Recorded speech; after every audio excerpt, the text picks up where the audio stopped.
Welcome to the IDP show. I'm your host, Josh Raymer, joined in the Sode Shack tonight, Adam Markham, Bobby Reynolds. We're here during a Monday night doubleheader snooze fest. One of my favorite tweets this weekend, boys. Flex both these games to Nickelodeon. Get them off ESPN. We deserve better.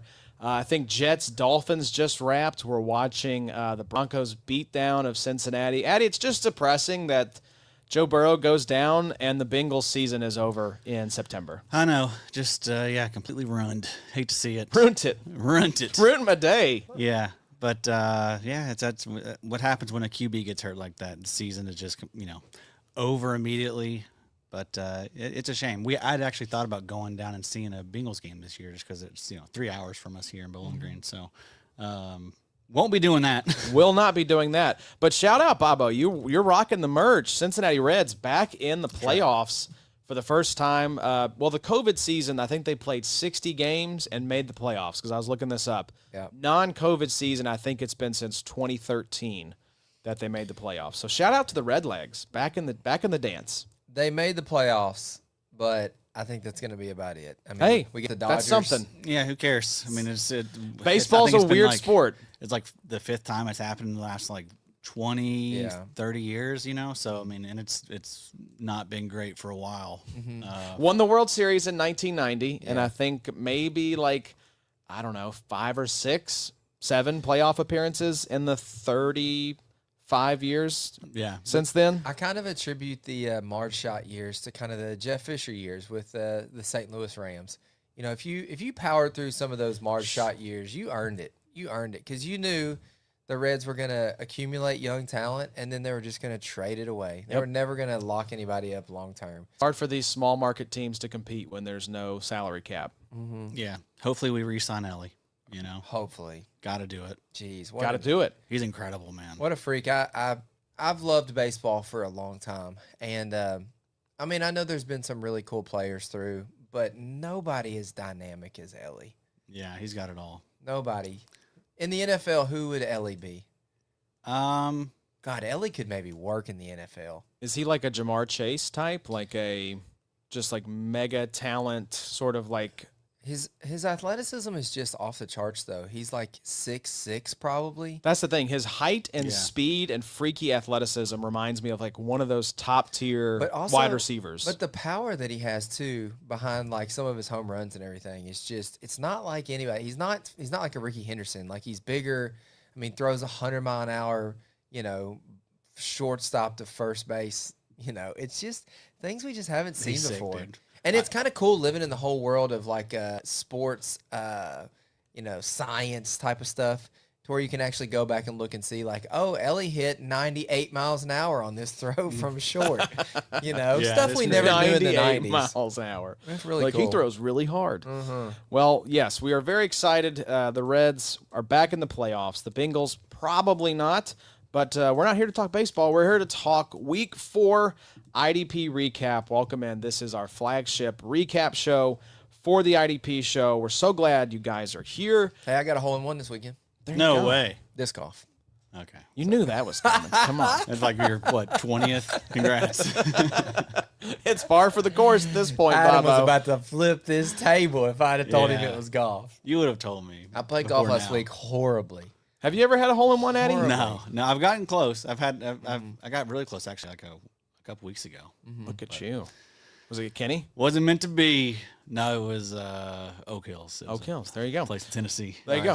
Shout out. Shout All out. over the place tonight, folks. That's how we do it. But yes, you're a surrounding state. You're liking this. You're getting a lot And of you're love. hopeful if we Let's haven't talk mentioned about it the yet. Coats. Yeah, Indiana. Let's show Indiana some love. How about that? That was a fun game between our Colts and It was a Rammies. fun game. It was fun. A.D. Mitchell remains a knucklehead, fumbled that game away, got the holding penalty. So 14 points wiped off the board by A.D. Mitchell. So thanks, bud, for that. Really appreciate you. But Colts, hung in there, battled. I think the Rams are a Super Bowl contender.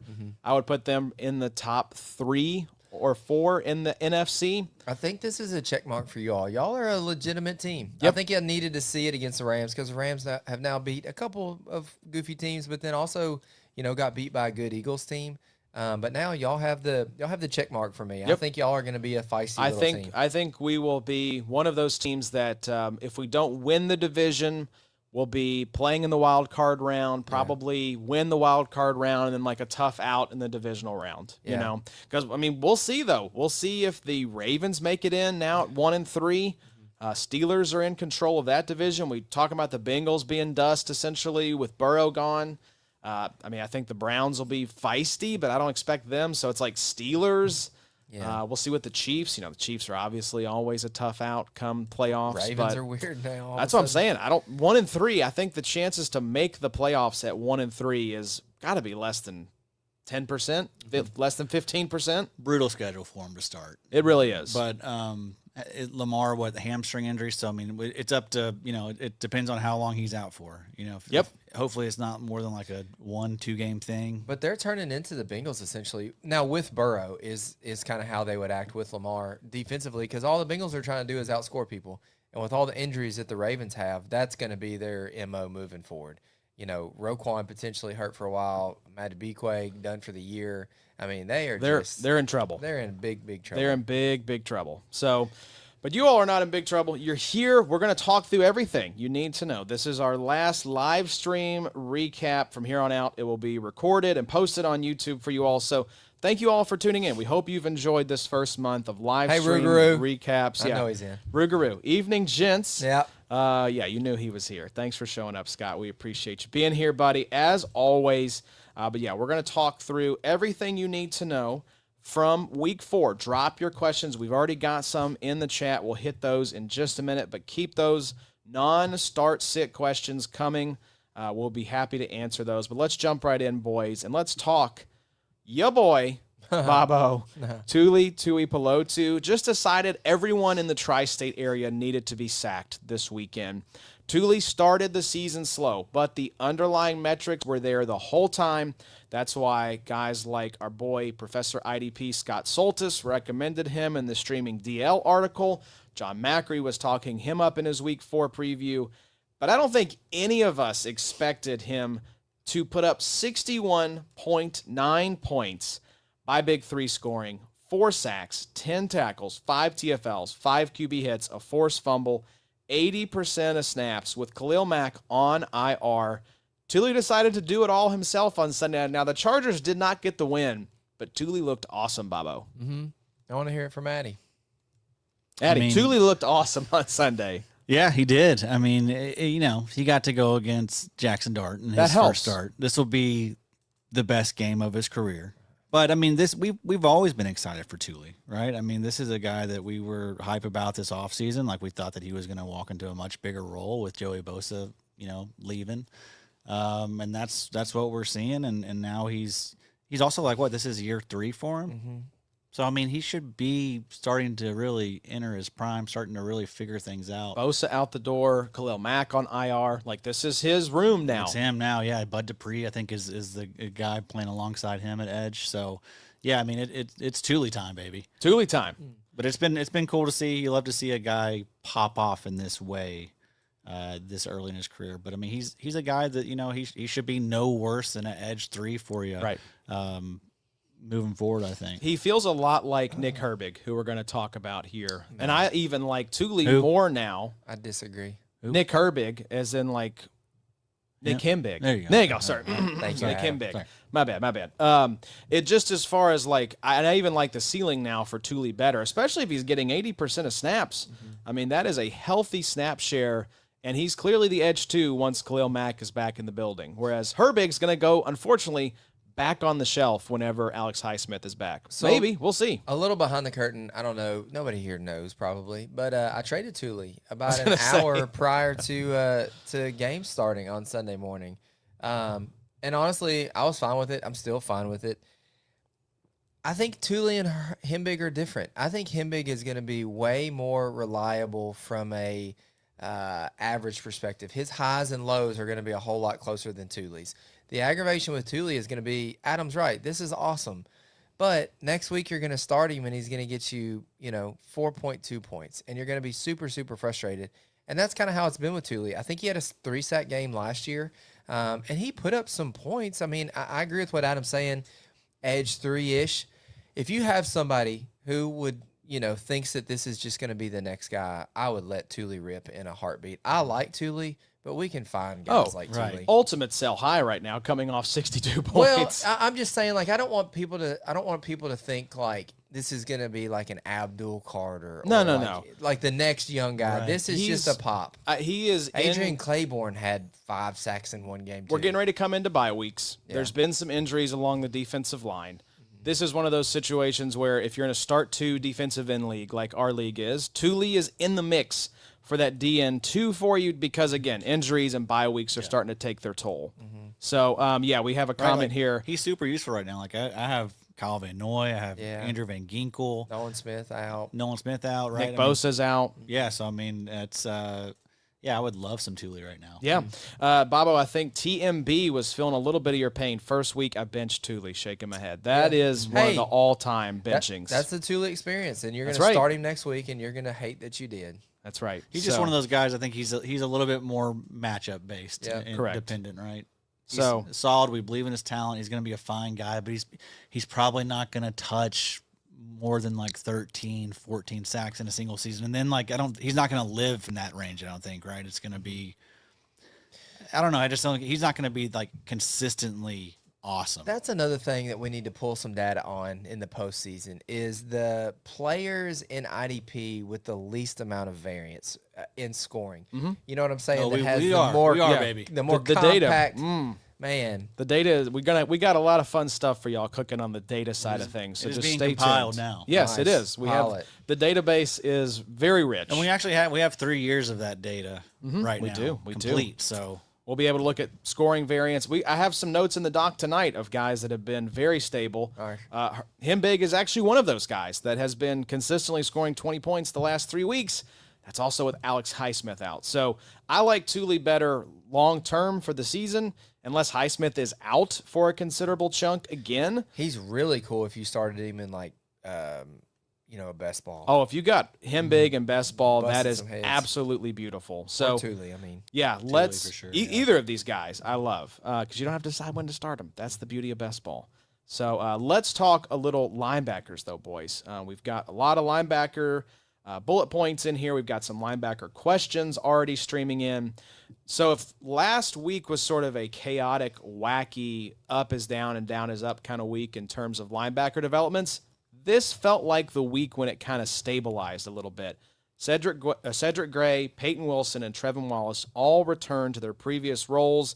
Gray, 94% of snaps. Addy, Peyton Wilson, 86% of snaps. Trevin Wallace, 94% of snaps. Cedric Gray had an eye-popping 17 tackles, while Peyton Wilson, I think, led the Steelers with 13 tackles.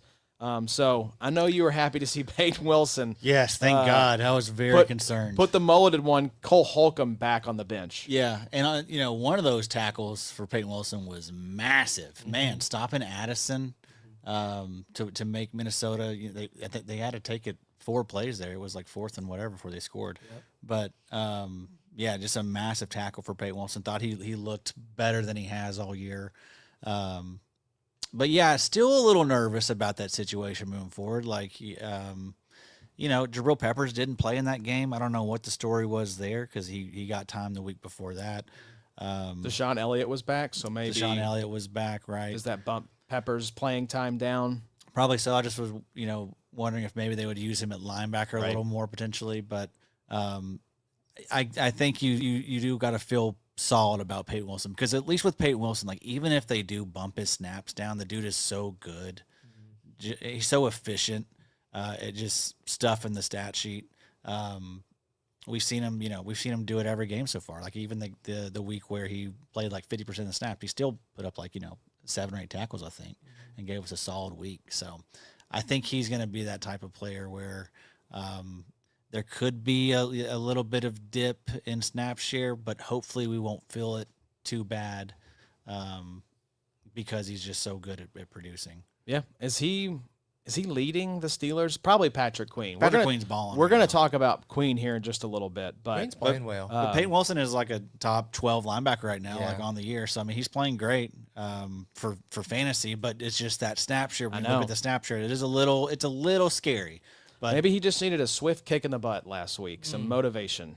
I hope so. get his head on right. I thought their defense looked pretty good. Yeah. The thing with Cedric Gray is like, yeah, he got a ton of tackles, but I mean that team got rolled up. Exactly. On. The offense. I mean, according to Cam Ward, we asked. Yeah. So I mean, that's I agree. I think certainly are. There's probably picking number 1 overall again. So yeah, it was good to see those kind of snap shares stabilize. We'll keep an eye on it moving forward. Obviously, Kaiser White is sort of the fly on the ointment in Tennessee. Peyton Wilson with Cole Holcomb, Trevin Wallace. What does that look like? Was Kaiser this just White a matchup? Stayed on practice squad. I'm pretty sure. I know. I don't think he got called up this week. I think you're right. But Bobo, what's going on with Devin Lloyd? After we buried him in week 1 because 34% of snaps. He's played 77% since then on average, including 94% on Sunday with Foye in and out of the lineup with injury, and he has averaged 20.98 points per game. So basically 21 points per game, including 32.8 against San Francisco. What's going on with Devin Lloyd, Bobo? I think he's good. I think he's a good having a nice player. little season, isn't he? I saw a tweet today that basically said he's having an all-time linebacker like contract season. I mean, he knows that he needs to be paid, and I don't know that the Jaguars will want to keep a guy like Devin Lloyd. But we're seeing this in Green Bay as well. Both guys that got their fifth-year options declined are balling out right now. I think it probably lights a little bit of fire underneath of you. And Devin Lloyd, I mean, I played a guy this week that benched him, and I was super thankful for it because unlike Tuli, I know it's a different position, but Devin Lloyd has showed us now for a couple weeks some regularity in his scoring. In that it's gonna be pretty healthy. I mean, you're in that 15, 20, 25 points per game type of category with Devin Lloyd. That's something that's hard to sit, even if the snap share is not 100% like it would be with Foye. So, I mean, you get a guy like Devin Lloyd that's making these big plays and tackles on not 100% of snaps. I don't care. I'm still starting him. I don't know that you can set him down right now, but I also don't, you have that worry of like, this is going to be the week I trust him. I put him in as my LB 2 or 3, and he plays 35% of snaps and has 4 points. You're just gonna have to deal with that. That's the name of the game these days. Like, I mean, again, there's not a ton of really good linebackers that are, secure with these jobs. So yeah, you gotta kind of expect that stuff. But I mean, I think you gotta play him. Like, he's playing great, and the snaps are there now. It's enough. I think it's enough in deeper leagues. Like, if you're starting 3 linebackers, I think Devin Lloyd is absolutely in consideration for you. Yeah. I think I kind of like Devin Lloyd right now in Dynasty. I think he's a guy I'm probably trying to go trade for because I could see the Jaguars not re-signing him and him going to get a good free agent, contract and being the LB1 for a team next season. Oh, he'll get paid massively. And with him and Quay Walker could both be nice buys. With what we're seeing right now with just Kenneth Murray continuing on and Pat Queen continuing. I mean, just some linebackers that have been really, Cody Barton Devin keeps getting Bush, jobs. Devin White, just the continuance of this bad linebacker play year after year. These guys don't go around. Makes me kind of confident in a guy like Devin Lloyd. Well, let's talk about Devin's season continues. Devin White has played 100% of snaps so far this season and scored 12 or more points in every single game. Devin Bush, speaking of Devin's season, 30 total tackles, 15.9 points per game. In fact, here's a fun nugget, y'all. An all Devin linebacker core would have given you 20.98 points per game, 15.9 points per game, and 14.75 points per game. So if you were just like, screw it, my name's Devin, I'm going to draft all the Devin linebackers, you'd be sitting with a pretty sick linebacker room right now. Yeah, you're now LBU. LBU. Devin U, LBU, it's all coming together. But yeah, I think as long as Devin White is getting this kind of snap share, stinky but startable, I mean, it's like literally 11, 12, 14, 15. Like, it's just in that like 10 to 16 point band by Big 3 scoring, but we'll take it. Yeah. For now, it's great. For now. I mean, it is, you do worry just because that team is they're not going to have postseason hopes. Yeah. I'm afraid. It's getting dark early. Yes. So, I mean, you just wonder if they don't try and do some different things as the season winds down. But, yeah, I mean, it seems like it's going to be fun for now. Fun for now. Yeah, same thing with Devin Bush. Yeah, I look at Bush and Lloyd sort of in similar buckets of like both are playing well. They're both playing about 75 to 80% of snaps right now. So roll them out as your LB3. Again, bye week's coming up, so maybe in consideration for LB2, just depending on what your room looks like, what waivers look like. Let's talk about another guy we're getting some questions on here, fellas. Jack Sanborn leading the Cowboys in total tackles with 32 on just 79% of snaps. Yeah, we've got some questions so far, including one from Rougarou. Yeah, Sanborn, 74% and 11 tackles. Trust him, ? And then another one from Fantasy Sports. What do you guys think about Sanborn? I didn't see the game, but he was crucified on X for being the slowest linebacker.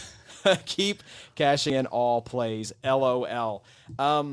I mean, leading tackler on 79% of snaps for the season. So yeah, it's the same thing with like the Peyton Wilson. Right. You know? I see them very similar. Like he doesn't have to be out there 100% to still give you like, you know, a very solid week at linebacker. So, yeah, I mean, they're really the only concern is like once Overshown comes back, which I've heard he's shooting for sometime around Thanksgiving. But maybe it's Kenneth Murray that becomes the odd man out when that happens and Jack Sanborn sticks around. So I'm not dropping him. I never dropped him at any point. I was suggesting doing that just because I mean he's a fun guy. He's a tackle eater, and like there's also upside there with him where the role could grow, and he could end up playing 100% of the snaps by the time the season is over. So we've always said he does a lot with a little, and we're seeing that. 32 tackles on 79% of snaps, Bubbo. I'm hopeful he'll get more of a role as the season goes along. In regards to the X comment, he was a UDFA, so it's not like he's running a 4.5 and getting drafted in the 3rd round. I mean, you get what you get a little bit with Jack Sanborn. He's just not some type of athletic freak, but he is a tackle freak. I mean, 32 tackles on 79% of snaps, that's insane. Jack Sanborn is the reason that you listen to this podcast. I mean, we're not out here banging the table for you to draft like linebackers early in a lot of situations.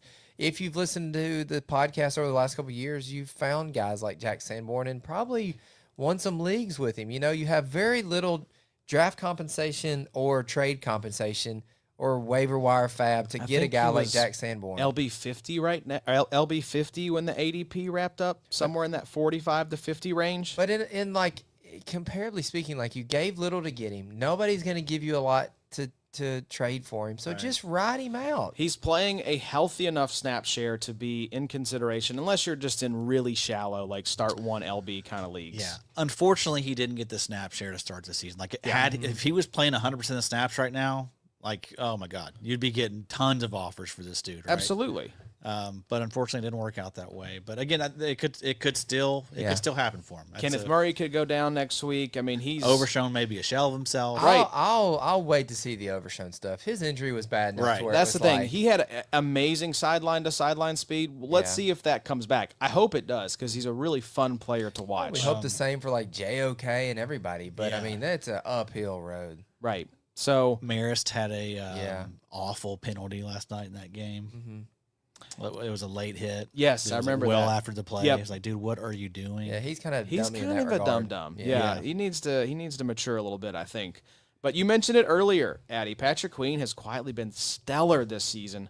35 total tackles, 98% of snaps, 18 points per game.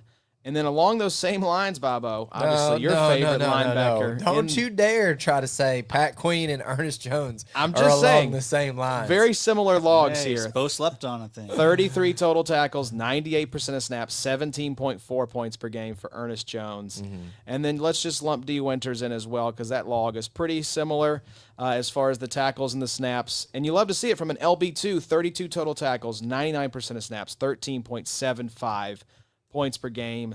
I know you recycled one of your old tweets about Ernest saving Christmas, and he's just saving every season now, it seems like. Saving September, man. Love Ernest. The LB2 spot there beside of him is now a muddy mess with Drake Thomas and Tyrese Knight. So that's kind of interesting. Kind of sucks a little bit because I kind of like Tyrese Knight, but hadn't been playing great. But, yeah, I think Pat Queen probably listened to the pod and what you said about him for the last 6 months. And, and he took that personally. He was fine last year. Like, he was fine. But this year, he's just on a different level. Yeah. I think there's something to guys like Quay Walker, guys like Patrick Queen being unlocked a little bit when they have sort of this stabilizing force next to them. Like, I don't think it's any coincidence Quay Walker is balling out in A, a contract year, and B, with Edgerrin Cooper playing 100% of snaps alongside him. And then I think we saw a little bit of weirdness, but we're all hoping Peyton Wilson is that LB2 alongside Patrick Queen. I think sometimes having the right guy alongside you just unlocks something for these linebackers. So, maybe this Steelers team is sort of in the driver's seat for the AFC North right now. So you hope that Patrick Queen continues to play fired up football. Yeah, I don't see any reason why he won't. I mean, dude's still just 26 years of age. Yeah. I mean, so that's wild. He is that young. It is quite wild. And also, like, I've listened to like Patrick Queen and interviews and stuff. Dude is sharp, and dude is, you can tell the dude just is a good leader in that room there. So I mean, that carries a lot of weight. And also, I think Peyton Wilson may be a bit of a dum-dum, truly. Some of his quotes are just like, this guy is airy and kind of bro-ish, and he looks like a bro. Yeah. So he may get it together, but also, like, you also got to remember, like, those two are about the same age, right? Crazy. Like, I mean, Peyton Wilson was 25-ish, 26. Came out late, right? Fifth or sixth year guy coming out of college. Yeah, but Patrick Queen has just gotten disrespected for his entire career, really. I mean, and he's really been solid. Like, he's going to finish as a top 20 linebacker again this season. His contract is due up again after this year? Or was it a 3-year deal? It was a 3-year deal. I think it was a 3-year deal, but who knows if they have a void year? They may cut him. I think they actually do have a void year. I think I looked into this because I thought he might get cut this season, but the big savings is next offseason. So he could. I mean, if you look at the PFF grades, 52.7 overall PFF grade this season. So I mean, he could still very much get cut this offseason just because of the savings that they could have there in Pittsburgh, and they might be up against it. I don't know their situation, but he could be a casualty of the cap. So, but either way, like, he's going to get a job somewhere else. Like, we got to remember, this dude has been a linebacker for the Baltimore Ravens and the Pittsburgh Steelers. Yeah, that's and crazy. has played a lot of postseason and football. Was it first round pick? First round pick. That carries a lot of weight. And I mean, with if GMs. you look at his his career stats, like, they're going to stack up well. I mean, even though it may be a little underwhelming for us in IDP, it's still been very, very solid. Like, again, this guy gets slept on, hated on for reasons that I don't really understand, but I'm a fan. I think he's going to continue to perform and be fine. I like Patrick Queen. I like it. Good call. King of Queens. I like it. Good show as well. And D. Winters, I just want to give him a quick shout out again. I saw a Nick Martin question in one of the IDP forums, and it was a pretty simple answer of, like, Nick Martin's not playing because D. Winters is playing really well. Yep. And I don't know that we're going to see Nick Martin this year, short of an injury. I'm afraid we won't. So you got to hold it. It may be a couple years. Like, right. if D. Winters is playing that well to where it's he's going to hold him off next year too, potentially. But that's kind of how these things go sometimes. We have to be a little more patient. And with Nick Martin, like, hopefully you didn't spend that high draft capital. Yeah, hopefully it was like a 4th round pick for you, maybe a 5th at round most. Hopefully 5th, hopefully undrafted. Yeah. 3rd round I think linebacker. in most of your leagues, like, in the leagues we were in, like, he wasn't undrafted, of course, but, like, I feel like most people were kind of, 3rd round linebacker. Right. He was probably out there for you for free. You had a nice little note here as we wrap up linebackers, talking about Troy Dye, who had a really interesting, like, over-under on his tackles.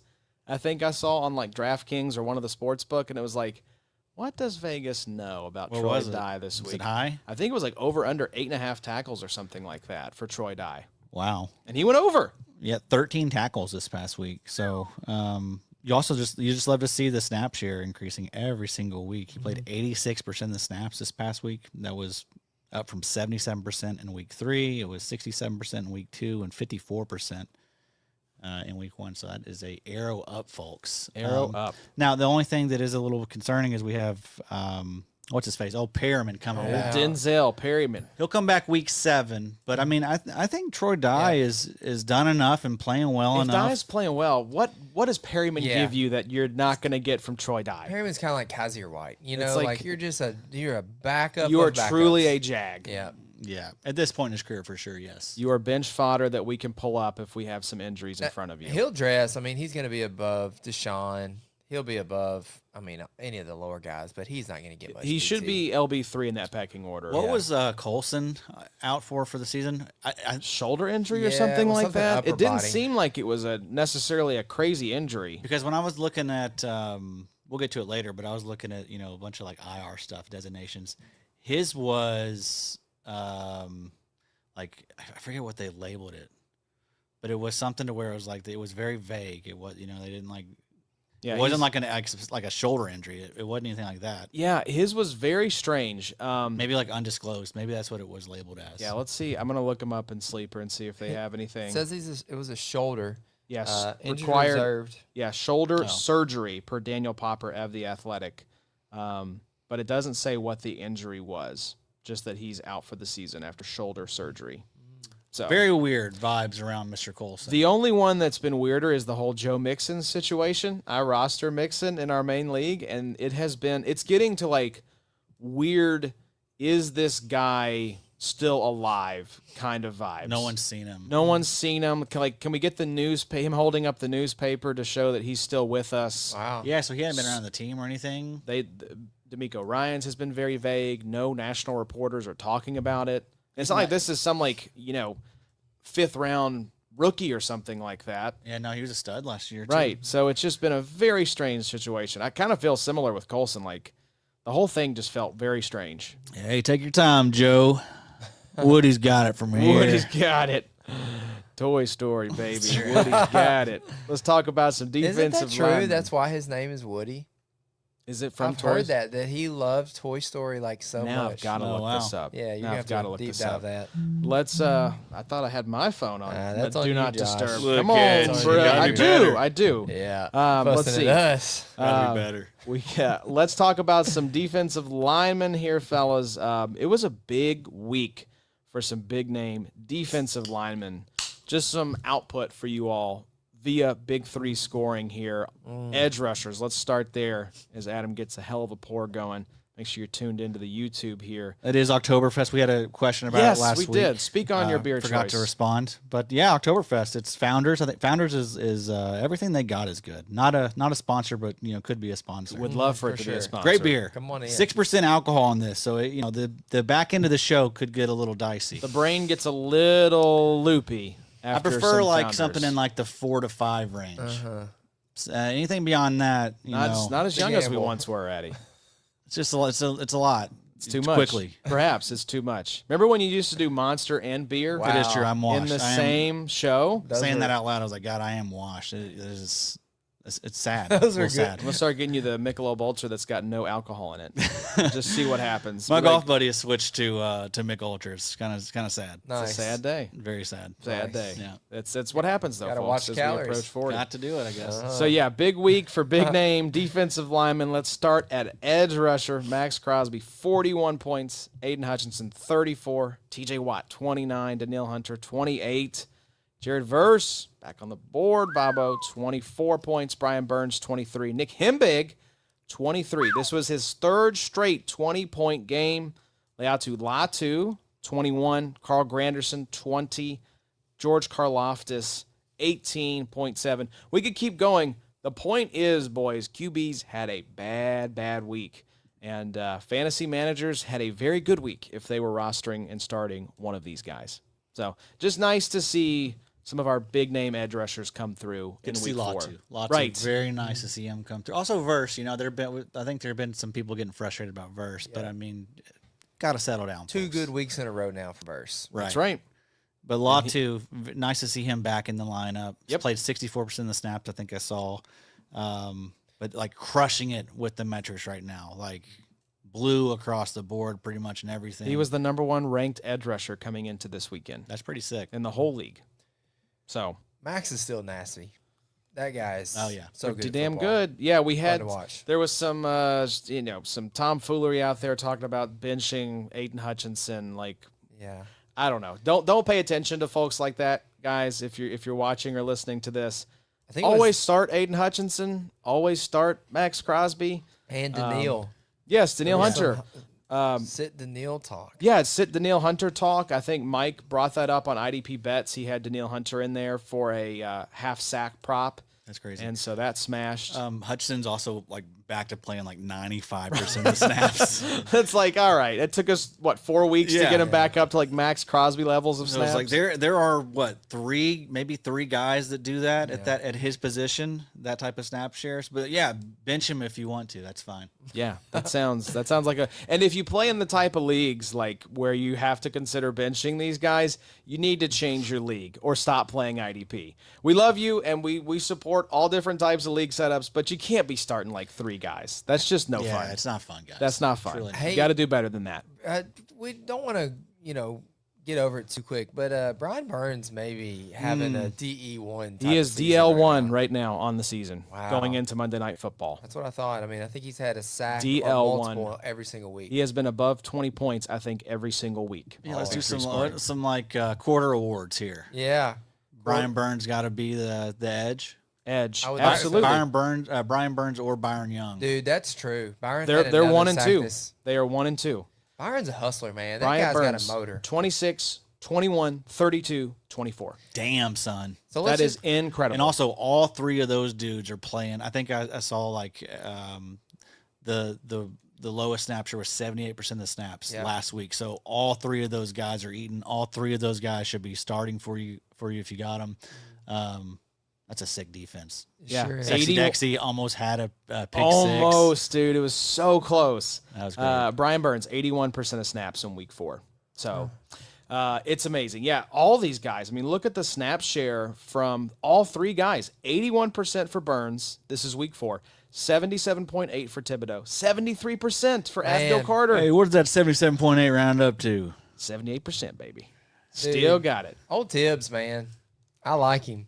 He's fun, dude. I like him. He's going to be good. Juice is back in the building a little bit. Even losing Malik Neighbors, you've got Jackson Dart, you've got Cam Scattaboo. Oh, Scattaboo, baby. He is CTE He gets the people City. going. Yeah, he just drilling that head in like a jackhammer. He's He's like, scramble these brains, baby. Life is going to be Very tough, hard. I'm afraid, for him one day, but That's accurate. it's fun to watch. That's Hey. right.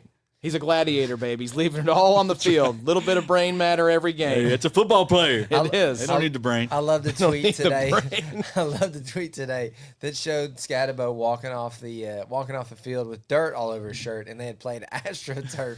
They were like, "Where is this dude getting the dirt from?" or He's whatever. going to find it. He brought it himself All in a over his jar shirt. He'll find it. to eat it By and God. spread it on his shirt. Let's give some love to the big man. You mentioned Sexy Dexy. The big man in the middle went ham this week as well. Jeffrey Simmons, 25 points. Leonard Williams, 22 points. Sexy Dexy, 18 points. DeForest Buckner, 16 points. So it was just a great week for defensive linemen. A lot of fun. Let's give some love to Joey Bosa. Nice DL 3-4 or a flex play in the right matchup. He's had a couple quiet weeks and then a couple boom weeks. So if he's got a good matchup, let him eat. Playing solid snaps, too. Exactly. What So- did you see his share this past week? Do you have it pulled? Let's take a look. I've got John Macri's, of course, IDP report pulled up. So he's 73.1% of snaps. Oh, my God. That's beautiful. That's like the most he's probably had in, what, several 4 or 5 years? Right. Yeah. That's true. So let's also want to shout out Josh Sweat has a sack in 3 straight games. Byron Young has a sack in every game so far in his DL2 on the year. Wow. Also, a really healthy tackle share to go with those sacks. Byron Young, if Brian Burns is our DN1 to start the quarter, Byron Young is definitely probably like the the best buy so far Sure. this Oh, year, best ADP, The best value. Best value. Yeah, I mean, here's the thing. 23 tackles so far. He's actually very consistent. Yeah. Tackle floor is outstanding for Byron Young. 61 tackles in 2023, 62 tackles in 2024. He's at 23 total tackles through 4 games, y'all. Sheesh. So he is, if he stays healthy, he's going to smash that That's insane. average. So we're on pace for 100 tackles and 17 sacks. We're looking Hey. good. 5 sacks so Maybe far. more. That'd be filthy. Let's get to 20. All right, so we got him at edge. We got linebacker, probably like, what, Tyrell Dodson? Dotson has had, I saw Jordan Brooks, I think, had 17 tackles tonight. Wow. Say it.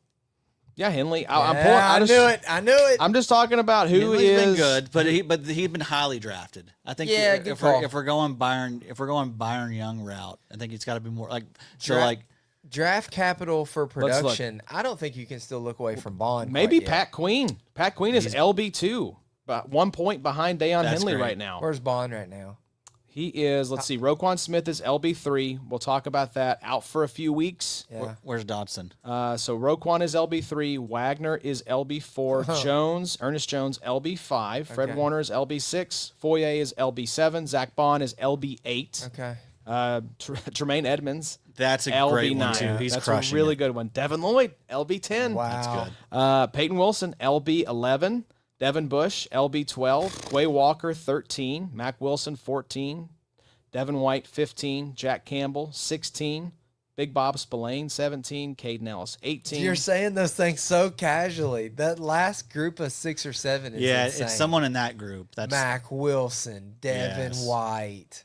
that. I mean, is Devin nuts. Bush, probably. Devin Bush. That's who I was thinking there. Yeah. 12. Devin, yeah, he's a top 12 linebacker. He would have been probably, I'll look him up. I bet you he was like linebacker 90. Yeah, I'd say so. Like legitimately. I think him and then Mac Wilson's probably like in the 50, 60 Yeah, range. Linebacker's tough. You got a lot of candidates in there for guys that have kind of come out of nowhere. Cornerback's pretty easy. It's Drew Phillips, right? For sure. Got to be. Yeah. Then safety, I'd probably go like Tyke Smith. or- Mikey's been great. Trying to think of what other big safeties. Cam Curl's been really great so He's been far to good. start the season. Nick Cross has been awesome as He's well. been good. Again, He's doubling solid down there. again. But yeah. Let me give you all Devin. Lots of candidates at defensive tackle. So too. here were the Devin boys. Y'all ready? Devin Lloyd was LB33. Devin White was LB83. Devin Bush was LB100. Wow. So talk about the Devin boys being some values. Yeah, Drew Phillips going into tonight's game was DB1 Let's go. on the season. He's been insane. I mean, the log has been very nice. He is ahead of Isaiah Rodgers, who had the crazy 50-point right. week or whatever.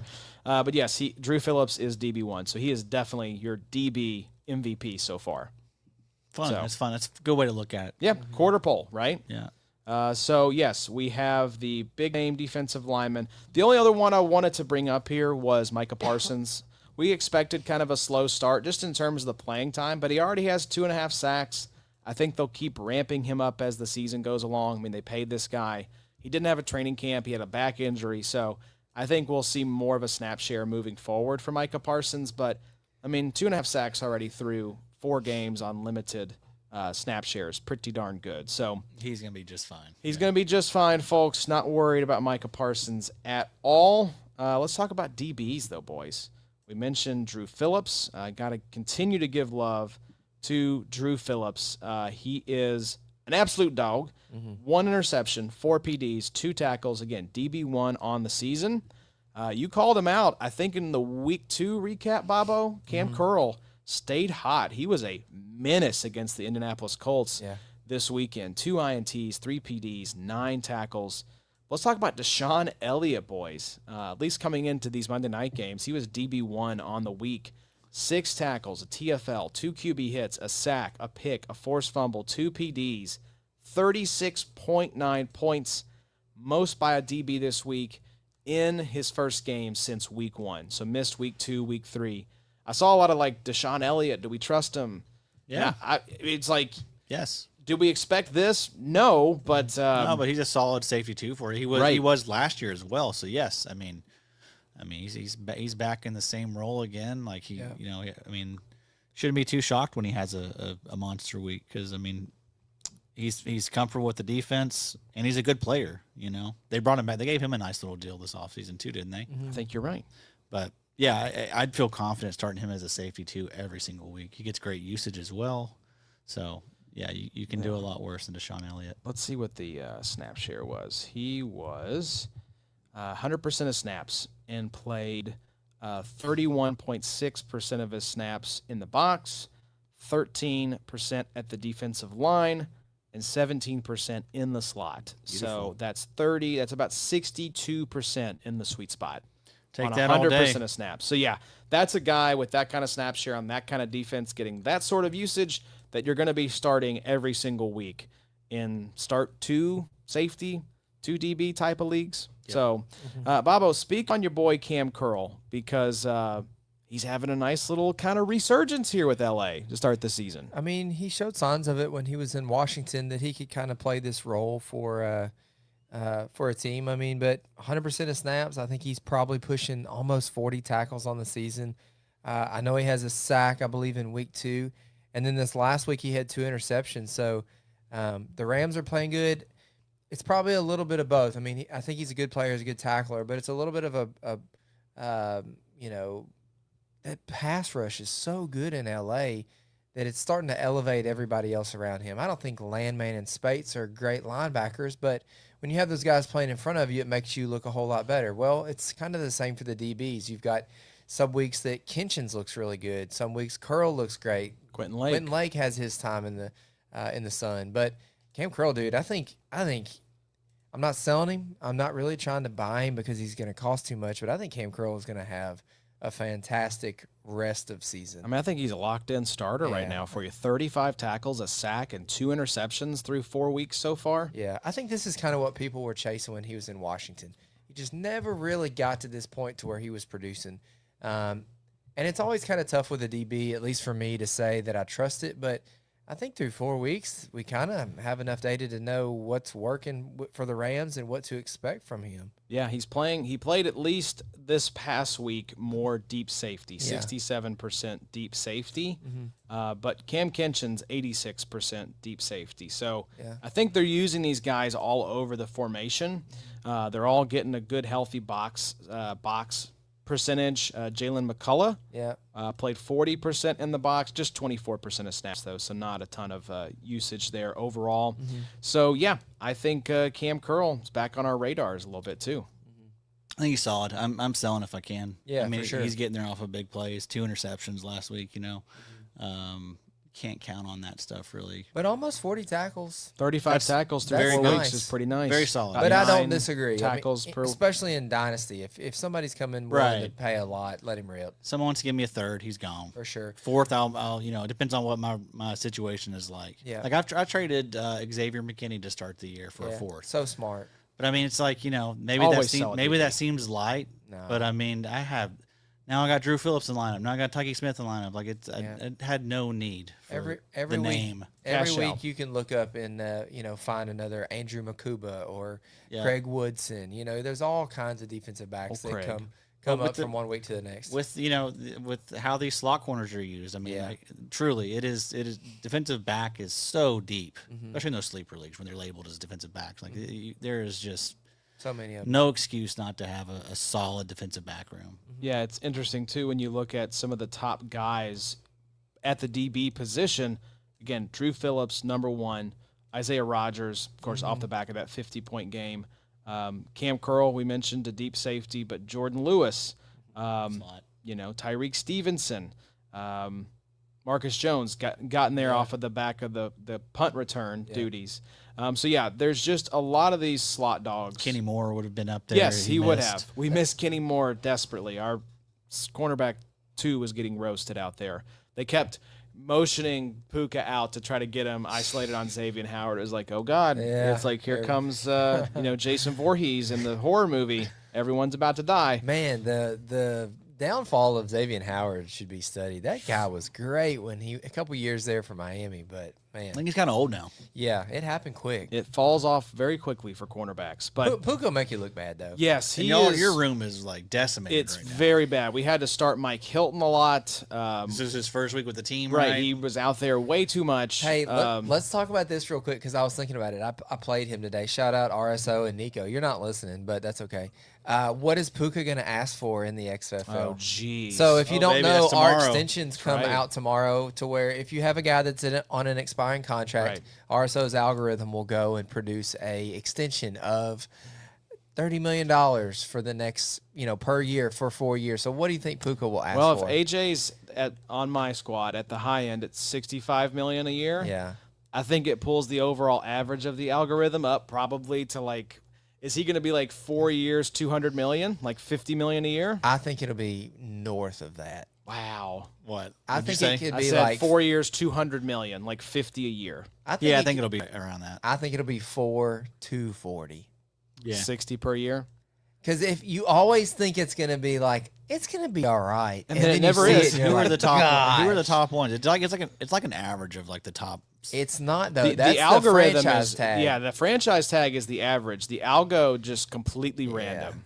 It It's is wild. completely But random. it's also a little bit based on how they're doing Right. now. Isn't It's it?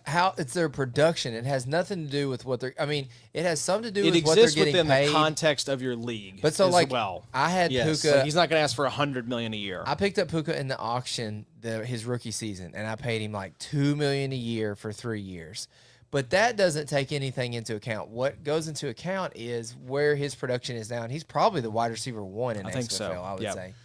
He's going I to. don't know, not so fast. I'm wide receiver. You over here, boys. I didn't say you weren't. I'm saying Puka's the wide receiver 1. Devontae Turpin, Oh gosh. Debo Samuel, Oh, gosh. Trey Tucker, baby.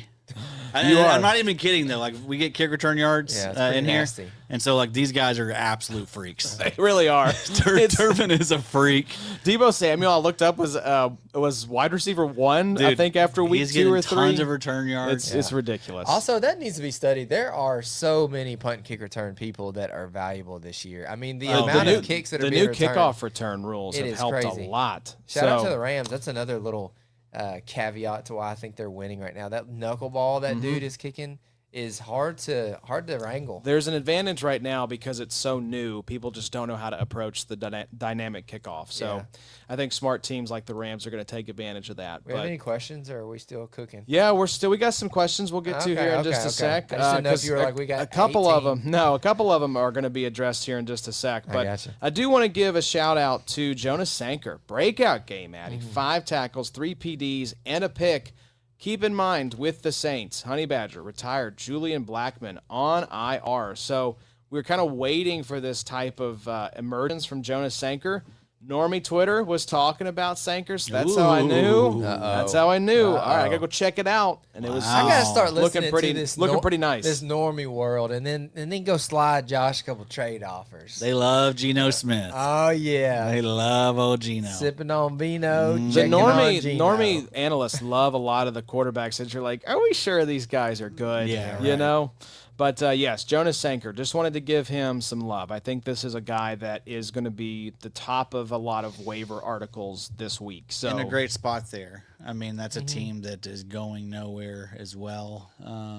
I was doing a little study in this offseason of when Honey Badger retired, thinking like, all right, who's this gonna be? Yeah. You knew somebody was gonna be productive in that role. They took him in the 3rd round. Is that right? 3rd or 4th round. I believe so. So I mean, yeah, I think he, he's going to be the guy alongside Justin Reed, who also just got a nice little payday, who has not been great for us yet in IDP. no, I've got him, and he's I think maybe averaging like 4 points a game or something stupid. Like not even. I don't know why I haven't dropped him yet. But yes, But that's the thing. People will drop him, and then he'll come back to normal. That's how this stuff goes. Like just a slow start. That's what I'm going to do. I'm chalking it up to a slow start to Justin Reed. Figure it's going to normalize. That's how a lot of these guys, these vets, are. yes, he is averaging about 5 points a game right now. Yeah, that is very tough. It's a tough scene. He will be out there on waivers, I'd imagine. Yeah, so the usage, though, as far as the overall snap share, I should say, it was Sanker and Justin Reed far and away. So those are your 2 safeties in New Orleans. No questions about it. So also wanted to give a shout-out to Derwin James, safety 1 so far. Added another 8 tackles and half a sack on Sunday. So that was just a great matchup, I think, for a lot of the Chargers IDPs. Derwin James has looked so good in every Charger game I've watched this year. He's always just dominating, it seems, every single play. I mean, here's the log so far. 14. It was funny. He was 14.75 both of the first 2 weeks by Big 3 scoring, then 33.6, then 12.8. So Derwin has been looking phenomenal. He has 34 tackles through 4 games, so that's beautiful. And then, Kevin Byard, a little bit of a slow start, but has been on fire since then. 14 tackles plus 3 interceptions the last 2 games. So that's nice. Nick Cross, we talked about Bobo. You mentioned consistency. Who are the guys who are consistent? The floor and the ceiling are close together. Nick Cross, Mr. Consistent, double-digit output every single week thus far, 14.5 points per game. Xavier Watts, same thing in Atlanta, double digits every week, 13.25 points per game thus far this season. So Wow. just wanted to shout those guys out as well. So let's go to some questions, though, boys. Let's start at the top with Fantasy Sports asking, great to see you guys. Great to see you, Fantasy Sports. Hope you're still watching. I appreciate you dropping the question. He said, hold Roseboom, Landman, and Bernard. So Christian Roseboom, Nate Landman, Terrell Bernard over Eric Wilson, Blake Cashman, who he would stash, Gibbons, that's Jack Gibbons for the Patriots, or Cody Barton for the Titans. So much inconsistent play week to week from the three in terms of tackles. So do you like Eric Wilson, Blake Cashman, Jack Gibbons, or Cody Barton over Roseboom, Landman, or Bernard? Yes, Cashman over probably Roseboom. Roseboom or Landman. Roseboom has really been frustrating. Like he's getting good snaps, he's wearing the dot, but he's just not producing. Cashman is going to be the guy once he's back and healthy, which I think it's coming up. I think it's week 7 is when he's returning from IR. Yeah. So I think that would be a smart little move. Just go ahead and pick him up, have him ready to roll.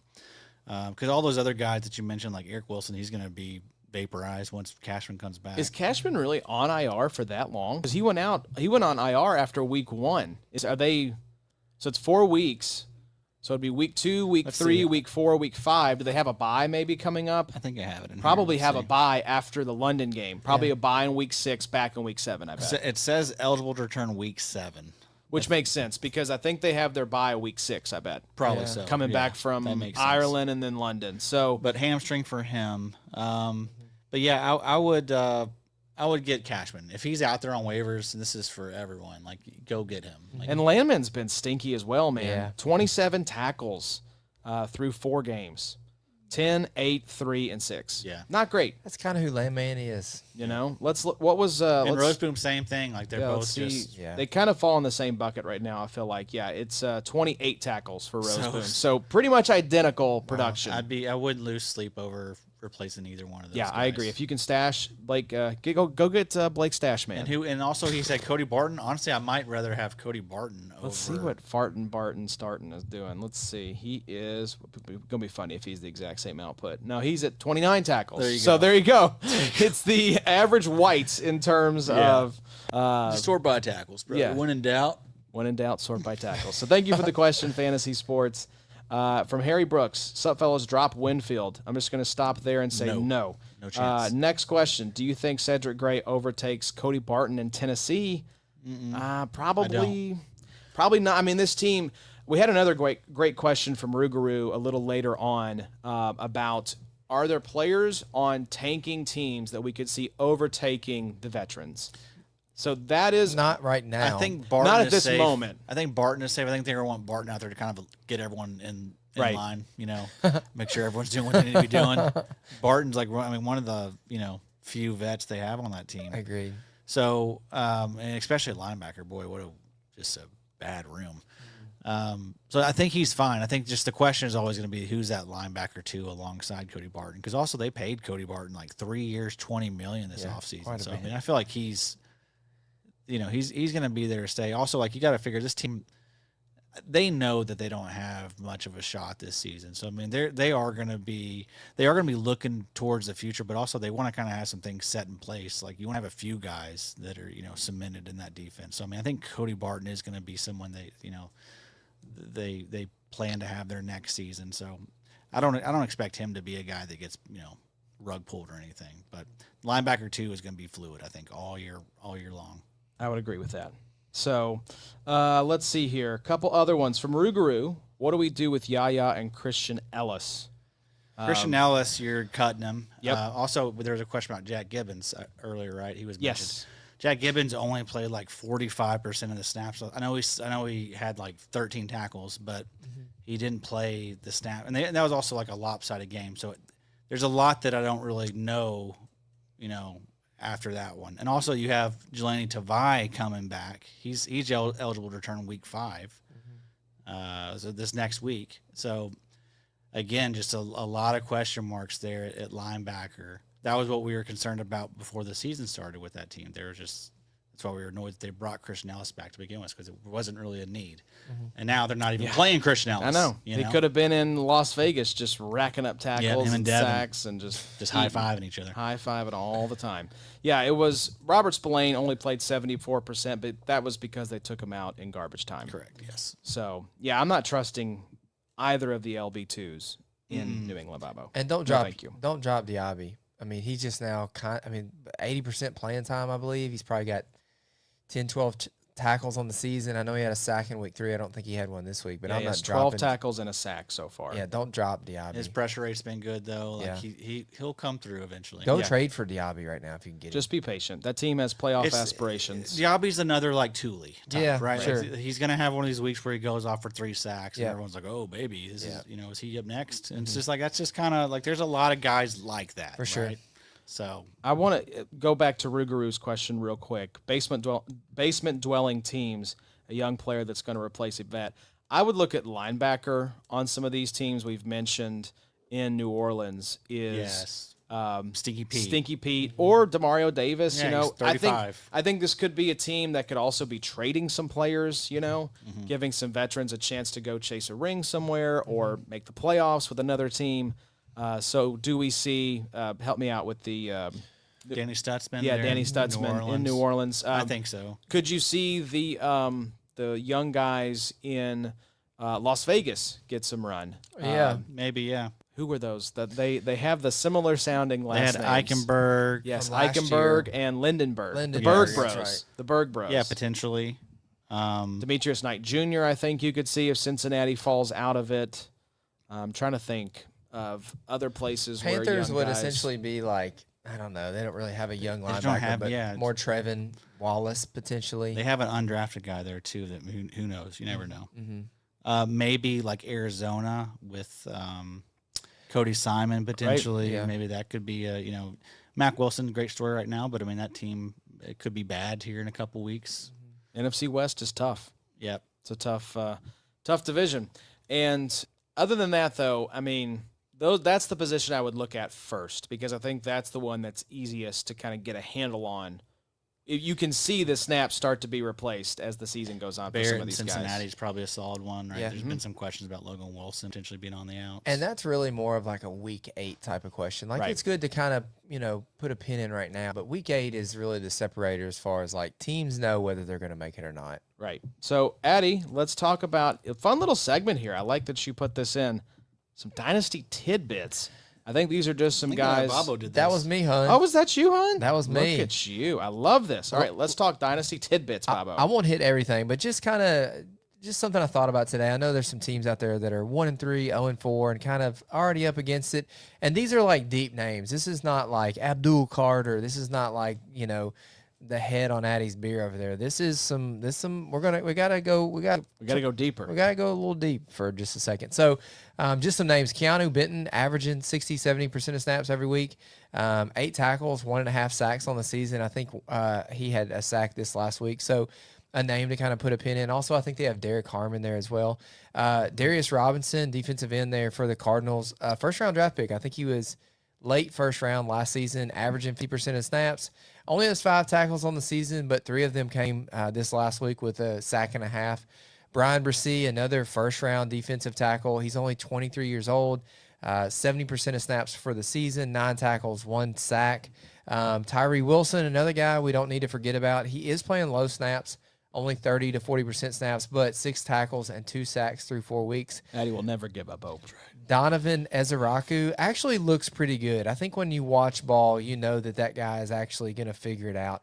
Only playing 40% of snaps, but 8 tackles through 4 weeks. Like I said, no sacks, but I think those will come for Donovan. Josiah Stewart is probably not a play for this year unless somebody gets hurt there. It would take a pretty significant injury to Byron Young or Jared Verse.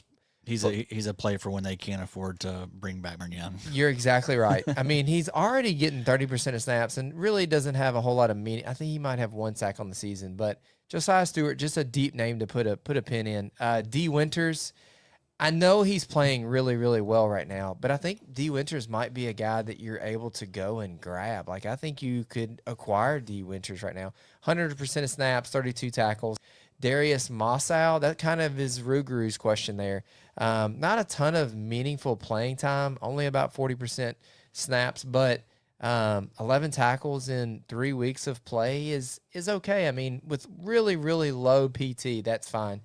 You were talking about Landman. It made me think about Sean Dolak is another name. Need to be paying attention. If Landman's not playing great, Omar Spates is not, doing what we're expecting. Dolak is a rookie that might. I mean, there was a lot of hype for him this offseason. There was, and the broadcast lovingly described Landman as just a football player. Yeah. Like if you just described a football player, which is just basically say he has no discernible skills or talent. But he's just there, and he's not a complete knucklehead. He's a scatterbo. He's a scatterbo. Yeah, he leaves a brain out there every game or so. Addy already said it, but Barrett Carter's PT, I want to see how many snaps he actually played tonight. But he did have 5 tackles. The PT, if it's meaningful at all, it's going to be worth noting because that could be a basement dwelling team where Barrett Carter all of a sudden gets some snaps. Oh, that team's awful. Now this is a bad name, Marist Leofau. I really like Marist, but he might be a dummy. But man, if Kenneth Murray, I know he got a little banged up this week.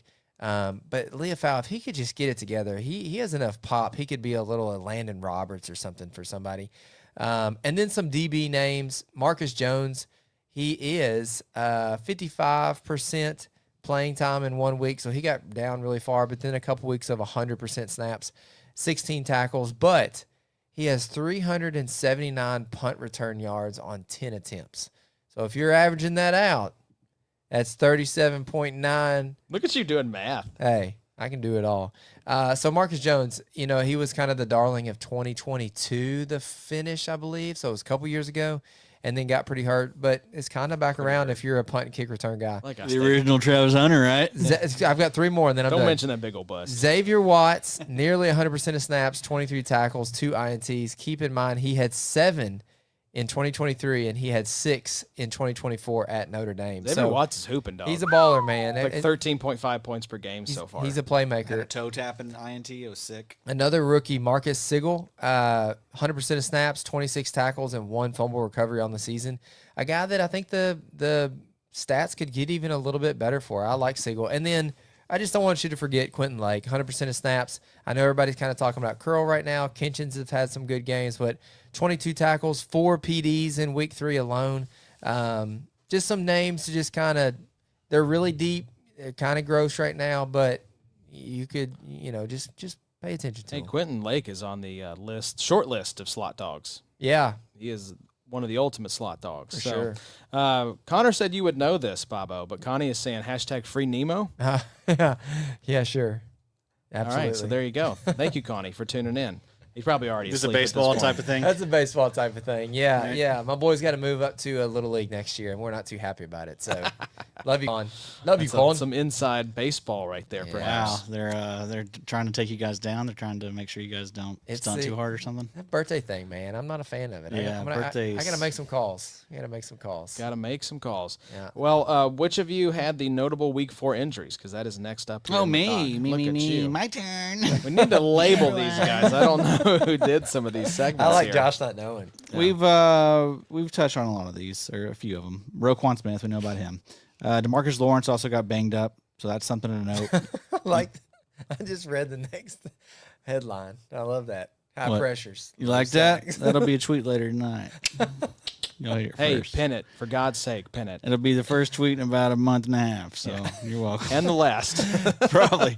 See you in November. Yeah. But DeMarcus Lawrence got banged up. So Uchenna Nwosu back to relevance a little bit. Played like 50. He looked great. 56, 57% of the snaps, I think I saw. So got a sack. Yep. But it's nice to see him back out there. It's not, we haven't had him out there for a Couple while. years. 2 sacks, 2 years, 5 for real. tackles, 26.75 points. Yeah. So he's out there. He's free. Love it. Don't mind him. Trayvon Walker left this game after like 12 snaps with a wrist injury. Not good.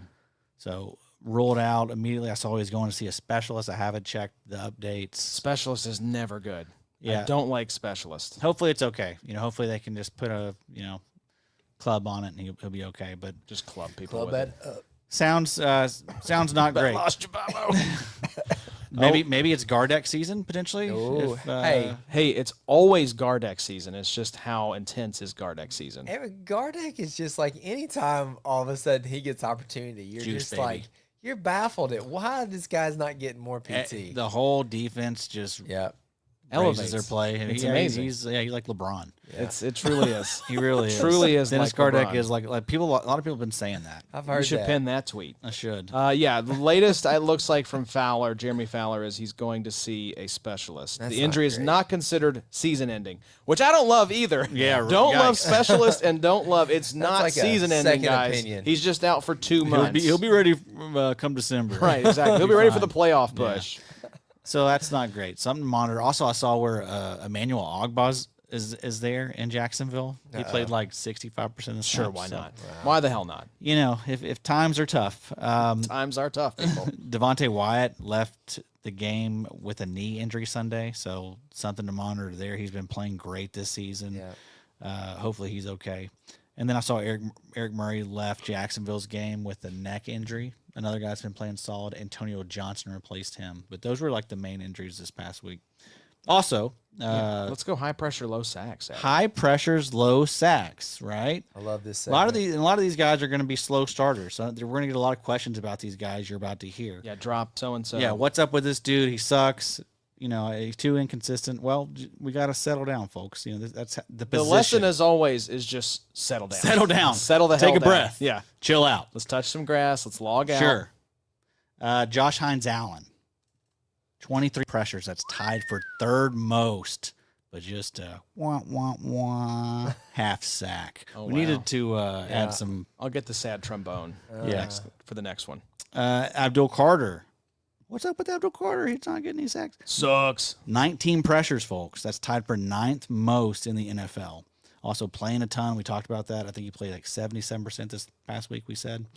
He's going to be fine. He's going to start coming through on the sacks. Jonathan Grenard, 18 pressures, 1 sack. 18 pressures, tied for 10th most. I was going to say, my D-up squad that I feel like has the best chance to keep me in it has Grenard. And He's I'm going to be fine. I'm waiting. I'm like, he's not done a lot so far this season, but I feel like he's kind of a sleeping giant right now. And he's made a massive impact. You know, I've watched every Viking game. He's back there often. Hassan Reddick, 17 pressures. That's tied for 13th, 1 sack. He also left that game last week with like a stinger or something. So hopefully he's okay. But playing well, you know, not producing for us. But again, the pressures, the PFF stuff, all looks good, and all that stuff indicates that the sack production will come. Latu, 15 pressures. And that's really impressive considering the fact that he missed a game too. So that's tied for 24th in the NFL. He has 1 sack, which he got this past week. Also, Chris Jones has 15 pressures and 1 sack. Zach Allen, 14 pressures, 1 sack. I know there's going to be a lot of people wanting to probably drop Zach Allen. Don't do that. He's going to be fine. With Zach Allen, he was always bound to regress. He was so damn good. Overdrafted. Overdrafted. TT1, I think, last year. But it was an outlier year for him. He was never gonna repeat what he did, but he's better than you know what the stats suggest so far. So good times coming for him, I think. Lucas Van Ness, 13 pressures, 1 sack. Yeah. He's been getting solid playing Micah time. Parsons has unlocked everyone on the Green Bay defensive line. Gary's tearing it up too. Wyatt was tearing it up before he got hurt. And then last on the list, Derek Hall, O.C. Odigizua, DeForest Buckner, 12 pressures, 0 sacks. Although, did you say DeForest Buckner had a sack yesterday? I don't know. I know he had a TFL, I'm pretty sure. Okay, so let me look up Buckner. According to PFF, it's still 12 pressures, no sacks. He did not have a sack, but I'm pretty sure he had a TFL because I remember him tackling someone in the backfield and being like, there's DeForest Buckner. He had 8 tackles yesterday. Yeah. Now, Derek Hall and O.C. Odigizua, like I don't, you're probably not going to rely on them too much. But DeForest Buckner, I think you can be confident that he's going to bounce back here eventually. So yeah, I mentioned D-Up. Just want to give a quick shout out. Our boy Jay Colhagen sitting at number 1 overall right now. Wow, in the 2K seat. That squad has Max Crosby, Brian Burns, Nick Benito, Ernest Jones, Jack Campbell, Bobby Wagner. Damn, son, that's a hell of a squad. Addy, you're sitting in 5th right now. Got $500 coming your way. It is your Need it. TJ Watt, Brian Burns, Nick Benito, Brian Branch, Levante David, Logan Wilson team. Okay, Wow. Logan Wilson, So- come on, brother. Come on, brother. My squad, I'm in 31st right now, but that's Max Crosby, Brian Burns, Will McDonald, Greg Rousseau, Jordan Brooks, Terrell Bernard. So this is not even the team I was looking at earlier. Yes, this is the team I think has the best shot. TJ Watt, Brian Burns, Jack Campbell, Jamian Sherwood, Jonathan Grenard, Levante David. Wow. Yes, nice. So that's the one I feel best about. That team is in 40th place right now. So Once Josh Hines Allen comes through for me, we're gonna we're gonna be happy. flicking. Yeah, you got half my, not even half, a third of my entries were sunk because I had Nick Bosa on those squads sitting in the captain's seat. I think I had 25% Nick Bosa. I've got a lot of Van Ginkel, who that's been tough to start. Josh Hines Allen obviously ate up with him, and he's half a sack through 4 weeks. So Yeah, I was at, let's see, 30.3. So 30% of my teams were Nick Bosa teams. I'm with you, too. I was 36.4% Josh Allen exposure. So not the best. I think you did you have the shout-out to players we don't discuss as much here Yes. as well, Addy? also that Derek Barnes playing a very interesting role there in Detroit. Snap share percentages his first 4 weeks have gone 90%. 90% week 1, 78% week 2, 82% week 3, and 91% in week 4. That's very useful snap share percentages. Listen to the breakdown, the alignment of these snaps, though. 86 snaps on the defensive line, 95 in the box, 21 at slot, 21 at slot? just playing all over And the two place. at outside corner Two at for outside Derek corner. Barnes? I don't know what's going on with the outside corner ones. That the reminds hell me is of up with that? the drop back Josh Sweat had this week. Yeah, that was rough. That was awesome. Josh Sweat had some bad plays in that game. Loafing at the goal line. Speaking of that rotation there, like that is a true rotation. I mean, no one's getting like over like 55% of the snaps In Arizona? In Arizona, all of them are in the same range. Yeah. Zaven, Baron Browning, Josh Sweat. Sweat's Yeah. so pissed. Sweat is He finally got out of- 55%. Baron Browning's 51, and Zaven Collins is 45.5. That's hilarious. But with Derek Barnes, he gets linebacker and DL designation on sleeper. Shoot, so. give him DB designation at Yeah, this point. truly. But he's pretty good. I mean, if he's going to be playing, that type of snap share, and he's got that sack upside, like he's playing as an edge rusher. Is he a poor man's Frankie Louvu? Ooh. That is very unique usage. Like, there's not a lot of guys doing it. It's him and Frank. I mean, Frankie Louvu, Caden Ellis. I mean, there's not a lot of guys that get that. I mean, that is an extreme volume of pass rush snaps. right. I feel like Barnes is probably leading both those guys. I feel like that's more than either one of those two. I'd So, say you're right. so I mean, he's interesting. I kind of like him in those sleeper leagues. I mean, because obviously Campbell loves this dude. They brought him back for like it was like a surprisingly big deal. Way too much money for Derek Barnes. And that's kind of their thing, right? They have their They guys, overpay, so they yeah. overpay. But it was like a 3-year, over $20 million contract, I'm pretty sure. So they like this guy. They're going to play this guy. But yeah, I was shocked to see Barnes, Jack Campbell, and Anzalone all playing like over 90% of the snaps. Tracy Walker. That's who I was thinking of. I love Tracy Walker. Shout out. That One they of the gave him original like a babies. really healthy. Same thing with that. Yeah, they do that with all those guys. Yeah. Like Anzalone's. Did he get re-upped at one point? Yeah. there? in the last He was couple years. mad this offseason about his deal. I don't Yeah. think they re-upped him, But they probably will. They yeah. probably will this off. After this offseason or Well, something. do they just ride their guys? They can't let. I think so. They have too much of an emotional investment in these guys. Right, it's like the family atmosphere, right? I know. think You, there's you, like you gotta let some of these guys walk. I think Jameson they brought Williams back they Malcolm kept. Rodriguez too. Like he's due for. We'll touch on him in a second, actually. But anyway, yeah, Derek Barnes. I think he can be useful for you, like especially if you're playing on sleeper, like that. That would be a fun little player to have, actually. Also, shout out Caleb on Chase on 9 tackles, 2.5 sacks in 4 games. He's playing 68% of the snaps. That number would be a little bit higher, but they blew out Carolina this past week, so I think he played like 40 something this past week. But been solid, 13% pressure rate on the season for Caleb Vaughn. Also, still just 26 years of age. He's kind of like that. He's kind of like a little DJ Wanham, Yes, right. Kind of crapped on just because he hasn't done anything early on, but you will love sneaky. this. You will love this. Caden Ellis 44 pass rush snaps. Derek Barnes 43. Frankie Louvu 43. wow. So there you go. Look at that. So by the LB position, I think that's Interesting. right. I mean, I'm looking at it here on PFF. Yeah. So He's probably, because I think I was looking at the alignment, so he's probably lining up on the line, but maybe not necessarily pass rushing. Yes. For Yes. Yeah, he is slightly above Leo Chenal, who you also think about kind of in that pass rush role. Jahad Campbell is 6th right now. Nick Bolton, funny enough, is 5th, Yeah. right behind Yeah. Leo Chenal.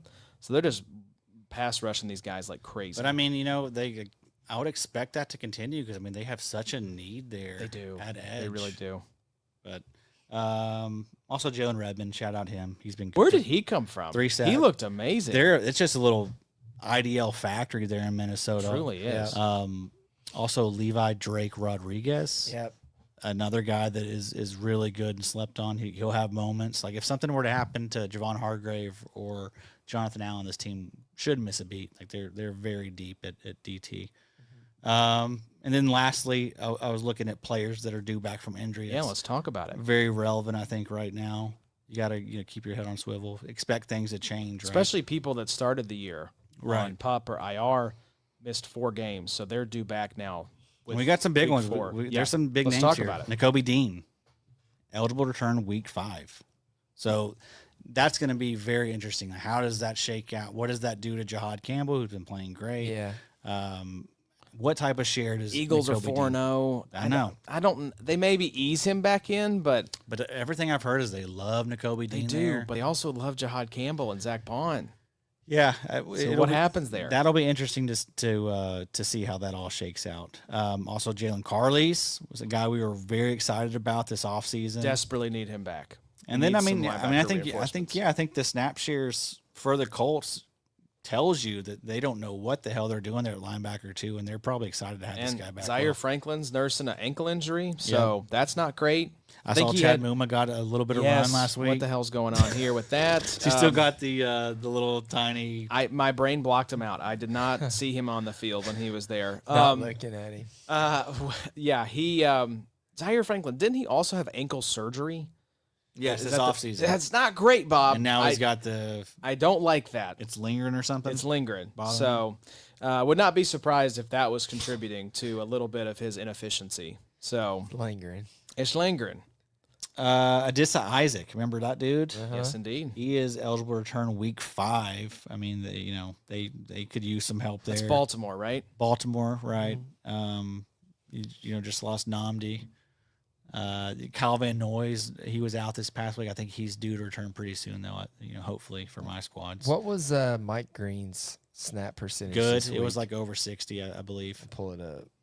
Yeah, I got you. Tavius Robinson, I think, got another sack. OA was, He's typical OA. Mike Green was 61.6% in week 4. Yeah, Tavius Robinson, 78.1. they love that dude, They man. do love some Tavius. Who else is there to play? Yeah. They don't. Owe They shouldn't be in and that. I mean, Ojabo. that's an embarrassing situation to It be in is. for them. Like they shouldn't be in that spot. I asked in our Slack, why is the Ravens defense so bad? And I think the number one reason is just they've played a murderer's row of Yes. offenses. But I think you look at the pass rush, and it's like they've kind of stapled it together Yep. for a few seasons now. And I think the chickens are coming home to roost a little bit. This is not a good group. Too cute. This is a really bad group, I mean- especially now with Matabikwe out. I mean, when you're banking on Kyle Van Noy as like Right. your best Yeah. pass rusher, dude's like 34 and really just broke out late into his career. I mean, the last couple of years has been the best ball he's played. So I don't know. Just they let Clowney go a couple of years ago. He would have been fine there. I think again, like they could have gone out and gotten him, but they just haven't been able to figure it out the last couple of years. They've tried, but the two guys that they've invested in Owe and But they should know, man. Like those Ojabo. late first, like they are such crapshoots. Like they need to actually go out there and get somebody, like Right. get a proven talent. Like Yeah, they need some juice, man. that That team's in real trouble. that first round edge pick like 15 to 30 is a dangerous world. right. That's a low hit rate kind of selection, I feel like. Feels like a 35% hit rate. something Oh, like at that. best. that seems Yeah, heavy. Right. So let's whip through a few more of these here. Addy. The Marvin Overshown, he's eligible to return. He won't return though. That is important to note. Like just because these guys are eligible doesn't mean they are. Malcolm Rodriguez, eligible to return in week 5. We'll see what he looks like and what type of share he gets. Jelani Tavai, I mentioned him earlier. He's coming back this week from Malik a calf. Mustafa. Mustafa, That's right? an interesting He tore one. his ACL. And then the rookies, Siegel's playing pretty good there. They also have Jason Pinnock. But Mustafa was a guy that he was going to be a starter before I was pretty impressed hurt. with it. A really good tackler, huge dude as well. Looks like a linebacker out there. Here's a big one: Micah McFadden, eligible return week 6. I know when that injury initially happened, I thought he was going to be done for the year, but looks like he's going to be maybe returning, here in a couple weeks. So, someone that I was really high on this offseason. I think he was well on his way to have a good start to the year before getting hurt. Austin Booker, another guy, tore it up preseason. Yeah. He's eligible to return in week 6. They're playing Deo Odengbo like 77% of snaps right now. Not ideal. So, I mean, Austin Booker has a chance to carve out a role there potentially and maybe, steal Deo's job at some point. Denzel Perryman, mentioned him. He's eligible to return in week 6. Troy Anderson. Gosh. Probably not going to happen for Troy Anderson. I'm afraid it's Jover for Troy Anderson. Devon Diablo is also playing great, so that's going to probably put a nail in his coffin there. Three big ones right here, though. Yeah, Blake Cashman, eligible to return week 7. Dre Greenlaw, also eligible to return week 7. We will see, though. Good Lord. I don't know what his deal is. Khalil Mack, also eligible to return week 7. We saw that elbow injury live in the Sode Shack during one of these recap episodes. It was not pretty. No, but I figured he would be a man about it, not be out too long. So be a man about it, of course. Malik Harrison's also due back week 7, so maybe that makes things weird again potentially in Pittsburgh. Hopefully not. Quincy Williams, eligible to return in week 8. Nolan Smith, eligible to return in week 8. Okay, so there you go. Yeah, that we should mention. Nolan Smith with the triceps injury just hit IR. I think before the games on Sunday. I think was placed on IR before that game. So I thought he wasn't going to go. It kind of took a minute. I thought they might try to hold him out and see if he was going to be better than. But J.X. Hunt played 72% of the snaps week 4 with Nolan Smith being out. So, I mean, if you're looking for volume, like he seems to be the guy that they're going to let get the most. Yeah, they brought in you got Zadarius Smith. Yeah. I think John wrote him up as a waiver ad because of the increased snap share. Yeah, I like Zadarius still. I think he's still solid. I was looking at Malik Mustafa. So this was from 10 hours ago on Sleeper. Coach Kyle Shanahan told reporters Monday that the 49ers are hopeful Mustafa can practice following the team's week 6 matchup against the Buccaneers. So that would be big. Keep in mind, when these guys are designated for return from IR, the team has basically 21 days from when they open the window to add them to the active roster, or they go back on IR for the rest of the season. So they have to kind of time this window out right, where it's like, we actually think this guy is ready to go, because if you open the window 3 weeks, he's not added to the active roster, his season is over. So we'll see how it turns out. But yeah, as far as waiver additions here, boys, these were the last few wanted to touch on, and a lot of them are injury related. Teddy Buchanan, I think, is probably going to be the hottest waiver ad, Bobo, with Roquan. It seems like missing a few weeks with the grade 2 hamstring strain. Jonas Sanker, we mentioned there, breakout game. How about EJ Speed? Yeah. A little bit of deep dive. Little bit of a uptick in snaps with Henry To'o losing some snaps. Yep.